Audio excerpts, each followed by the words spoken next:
Chers ministres de Dieu, nous vous saluons au nom de Jésus. Voilà qu'aujourd'hui, nous allons donc clôturer la deuxième lettre de Paul aux Corinthiens. Dans cette deuxième partie des lettres aux Corinthiens, à partir du chapitre 8, l'apôtre Paul fait l'épopée des chrétiens de la Macédoine. Car ces chrétiens, au milieu de grandes tribulations, au milieu d'une grande pauvreté profonde, ils avaient donné de très grandes offrandes avec une joie débordante. Cette offrande était donnée au-delà de leurs moyens. Ces Macédoniens supplièrent donc Paul d'accepter leur offrande. Par leur acte, Paul voulait aussi que cette grâce de donner puisse s'étendre parmi les églises et qu'entre elles s'établisse une communion. Exhortant les Corinthiens à imiter l'acte de générosité des Macédoniens, Paul énumère donc 4 principes concernant les dons et les offrandes.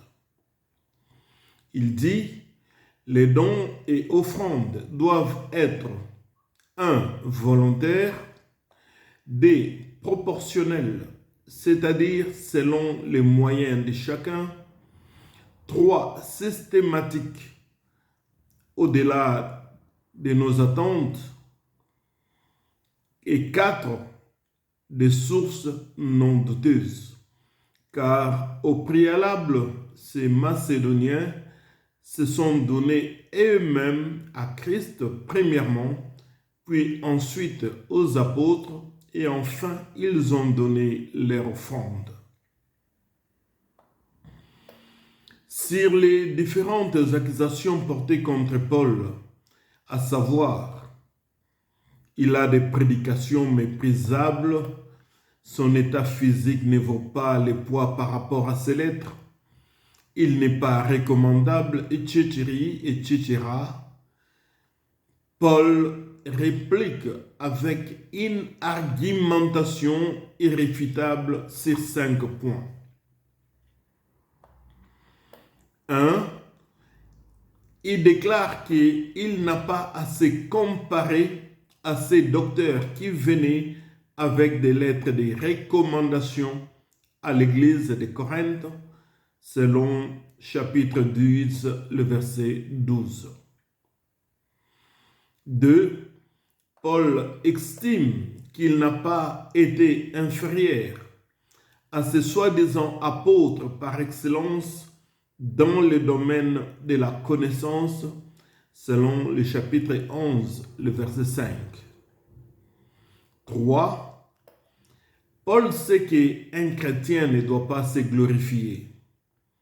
Mais Paul accepte de faire usage d'un peu de folie pour se vanter, pour prouver que ce n'est pas sur les travaux d'autrui, basés sur des divisions, qu'il se glorifie, car l'église de Corinthe est bel et bien son œuvre, l'œuvre de sa prédication. C'est lui, Paul, qui l'a fondée, selon le chapitre 10, le verset 15. 4. Paul est jaloux des chrétiens de Corinthe, dit-il, car je vous ai fiancés à un seul époux pour vous présenter à Christ comme une vierge pure. Selon le chapitre 11, le verset 2, Paul démontre que c'est lui seul qui présentera cette église à Jésus et ces soi-disant apôtres par excellence sont des faux docteurs. Et enfin, 5. Paul révèle l'identité de ces dissidents, de ces soi-disant apôtres par excellence. Au verset 13, chapitre 11, il dit, ces hommes-là sont des faux apôtres.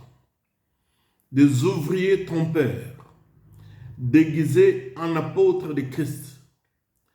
Et cela n'est pas étonnant puisque Satan lui-même se déguise en ange de lumière.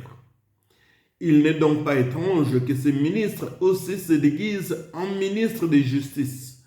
Leur fin sera selon leurs œuvres. À part ces choses, bien-aimés, chers ministres de Dieu, Paul est très étonné de constater que les chrétiens ont souvent un comportement incompréhensible. Les chrétiens rejettent de bonnes choses pour s'attacher aux choses viles. Les chrétiens aiment bien les faux docteurs qui les maltraitent, qui crient sur eux, prennent tous leurs biens par des motifs impurs, ne les respectent même pas. C'est ce que les chrétiens aiment. Au verset 10, Paul dit, au verset 19 plutôt, « Car vous supportez volontiers les insensés, vous les chrétiens de Corinthe, alors que vous êtes sages. Si quelqu'un vous a servi, si quelqu'un vous dévore, si quelqu'un s'empare de vous, si quelqu'un est arrogant, si quelqu'un vous frappe au visage, vous les supportez. » Ce que dit Paul ici, c'est ce que nous remarquons aujourd'hui. Parmi les prédicateurs de ce siècle, il y en a, nous voyons sur les réseaux sociaux, ceux qui fouettent les chrétiens, les insultent, crient sur eux, les manipulent. Et vous vous étonnez que ces chrétiens ou ces gens-là sont là en train d'écouter encore ce genre de personnages. Au verset 21, Paul dit, « J'ai honte de le dire. Nous avons montré de la faiblesse. Cependant, tout ce que peut oser quelqu'un, je parle en insensé, moi aussi, je l'ose. Sont-ils hébreux? Moi aussi. Ces faux docteurs sont-ils israélites? Moi aussi, Paul, je suis israélite. Sont-ils de la postérité d'Abraham? Moi aussi. Ils se disent ministres de Christ. Je parle en homme qui extravague. Je le suis plus encore par les travaux pour la prêcher partout, fonder des églises partout. Donc il peut se prévaloir de ses travaux. Il dit bien plus par les coups, bien plus par les emprisonnements, bien plus souvent en danger de mort. 5 fois j'ai reçu des Juifs des coups, 40 coups. 3 fois j'ai été battu de verges. 1 fois j'ai été lapidé. 3 fois j'ai fait naufrage. J'ai passé 1 jour et 1 nuit dans l'abîme. Fréquemment en voyage, j'ai été en péril sur le fleuve, en péril de la part des brigands, en péril de la part de ceux de ma nation, en péril de la part des païens, en péril dans les villes, en péril dans les déserts, en péril sur la mer, en péril parmi des faux frères. J'ai été dans le travail et dans la peine, exposé à de nombreuses veilles, à la faim, à la soif, à des jeûnes multiples, au froid, à la nudité, sans parler d'autre chose. Je suis assiégé chaque jour par les soucis que me donnent toutes ces églises que j'ai fondées. Qui est faible? Que je ne sois faible. Qui vient à tomber? Que je ne brûle. S'il faut se glorifier, c'est de ma faiblesse que je me glorifierai. Dieu qui est le Père du Seigneur Jésus-Christ et qui est béni éternellement, c'est que je ne mens point. À Damas, le gouverneur du roi Arétas faisait garder la ville des Damascéniens pour se saisir de moi. Mais on m'est descendu par une fenêtre dans une corbeille, le long de la muraille, et j'échappais de leurs mains. Bien-aimés de Dieu, quand on voit tout ce que Paul décrit comme souffrance, il a droit de défendre son ministère. Veuillez considérer donc ces agissements de l'apôtre Paul et soyez réconfortés. Paul était le fondateur de l'église de Corinthe. À son absence, les docteurs de la loi judaïque ont influencé les croyants en leur disant que Paul est un homme misérable, il n'est pas recommandable, ils lui ont traité de tous les noms. Paul ne s'est pas laissé écrouler, au contraire, il a défendu son ministère. Au verset 10, il dit, « Moi, Paul, je vous prie par la douceur et la bonté de Christ, moi, humble d'apparence, et quand je suis au milieu de vous, et plein de hardiesse à votre égard quand je suis éloigné. Je vous prie, lorsque je serai présent, de ne pas me forcer à recourir avec assurance à cette hardiesse dont je me propose d'user contre quelques-uns qui nous regardent comme marchant selon la chair. Si nous marchons dans la chair, nous ne combattons pas selon la chair. » Paul brandit ici, il dit, « Car les armes avec lesquelles nous combattons ne sont pas charnelles, mais elles sont puissantes par la vertu de Dieu, pour renverser des forteresses. » Nous avons déjà étudié c'était quoi des forteresses. Ces pensées, ces intelligences obscures. Paul dit, nous renversons les raisonnements et toute hauteur qui s'élève contre la connaissance de Dieu et nous amenons toute pensée captive à l'obéissance de Christ.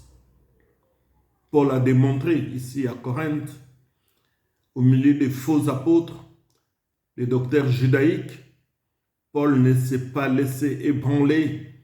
À combien plus forte raison, vous aussi qui entendez le son de ma voix, défendez les ministères que Dieu vous a confiés, témoignez, parlez, priez, jeûnez, ayez la connaissance comme Paul le déclare. Il dit au verset 6, « Nous sommes prêts aussi à punir toute obéissance, toute désobéissance plutôt, lorsque votre obéissance sera complète. » Vous regardez à l'apparence, si quelqu'un se persuade qu'il est de Christ, qu'il se dise bien en lui-même que comme il est de Christ, nous aussi, nous sommes de Christ. Ces gens disaient que l'apparence de Paul était minable. Mais Paul dit qu'il faut regarder à Christ, à celui qui nous a appelés. Et quand même, je me glorifiais un peu trop de l'autorité que le Seigneur nous a donnée pour votre édification et non pour votre destruction, je ne saurais en avoir honte, afin que je ne paraisse pas vouloir vous intimider par mes lettres.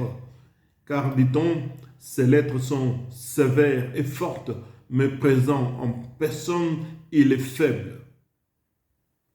Et sa parole méprisable.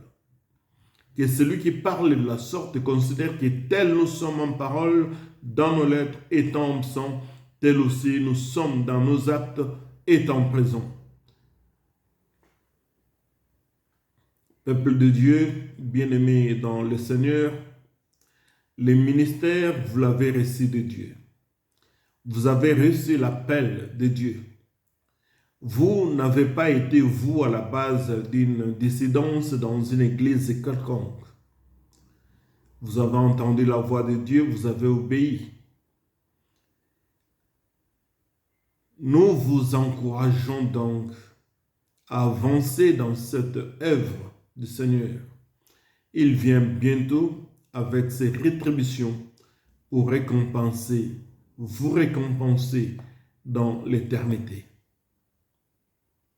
Paul dit, nous n'osons pas nous égaler ou nous comparer à quelques-uns de ceux qui se recommandent eux-mêmes. Mais si ces faux docteurs, ces faux apôtres étaient recommandés, ne puissions-nous pas dire que c'était peut-être les apôtres de Jésus à Jérusalem qui les recommandaient? Parce que ces gens disent qu'ils avaient des recommandations. Et Paul n'en avait pas de Jérusalem. Paul dit, mais en se mesurant à leur propre mesure, en se comparant à eux-mêmes, ils manquent d'intelligence.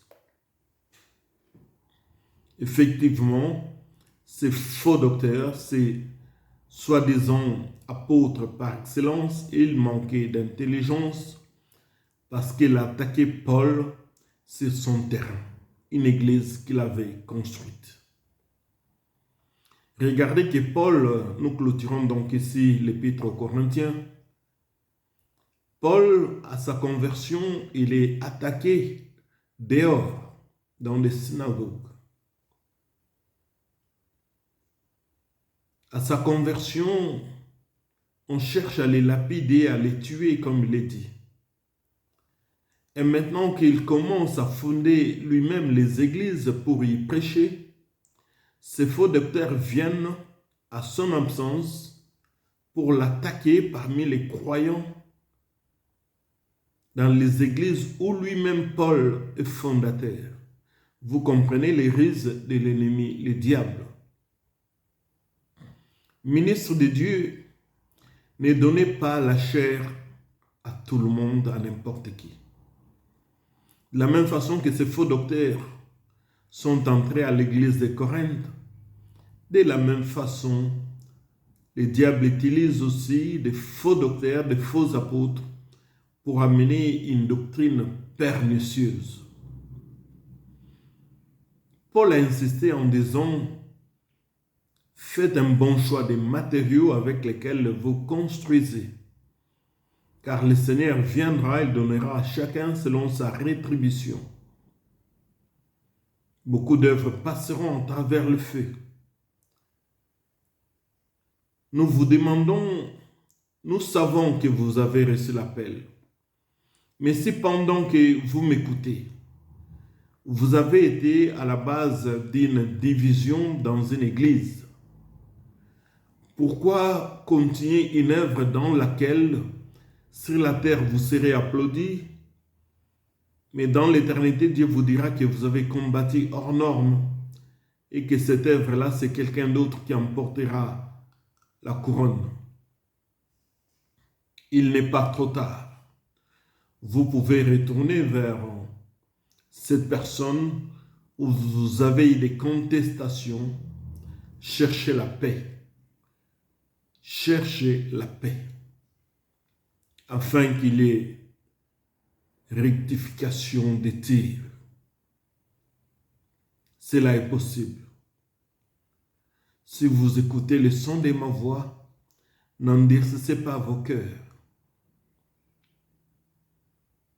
Cherchez la paix